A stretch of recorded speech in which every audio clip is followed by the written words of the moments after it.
And welcome everyone back to Cuse TV. Brian Higgins, Coach Q, and a very happy day here for the Syracuse women's basketball team, seeing the name pop up as a 4 seed. And Q, was a different kind of nerves, wasn't it, today? Because you knew you were in, you knew you were probably a 4, but to see yourself having a home game, what does that do for you guys? Well, that's great. When you come into the season, you look at what can possibly happen, and this is it. You know, you're here, you're able to have a home game and play in front of your home crowd, and we're very excited about it. All right, this will be a Friday here in the Dome, and possibly 2 games, a Friday and Sunday for you in the Dome. What does that do for your path going forward? Because we just know how successful you are in that building against non-conference teams. Well, the Dome is a great venue for us. I mean, we play really well at home, so we're excited about being at home, and I think that what we have ahead of us is just exciting, and you have 3 great teams coming to us and playing on our home floor, so we're excited for the opportunity. This whole season has been building to this point. You guys have won 11 in a row up until the Notre Dame game for the ACC championship.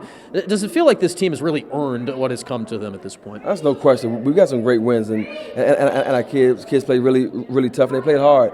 At the end of the day, all you can ask for is great effort and some great wins, and we have some of those. All right, let's get a little breakdown of what you've got coming into the Dome. It's a little different. Don't have to run home. Don't have to get packed. You can sit in your office and get ready for these games. Cuse and Army, they're the 13 seed for you on Friday. Army's got Kelsey Minato. ESPN last week named her their mid-major player of the year, so I guess we know who we're watching out for with these Black Knights. Yeah, there's no question. She's a very good shooter, man. They really run offense through her, and they look for her in transition. They look for her early and often. So we need to make sure that we locate her in transition, find her early, and make sure we keep a hand in her face. And then looking ahead ever so briefly, if you do get through this first game, Florida's the 5 seed that'll be in the Dome. They're playing a team which you're somewhat familiar with, Albany, who's been so successful down the state with your former assistant Mary Grimes on their staff. What stands out about that matchup? That's going to be a great game. You know, Florida is a very much like us, man, very up-tempo, the very good pressing team, and Albany runs a very good offense, and they're very patient, and they do some great things on defensive end also. I think that we have 3 quality teams coming into our arena, and there'll be fun games to watch. All right, Q, let's look at the path at large here for the moment, because you're in the Sioux Falls Regional,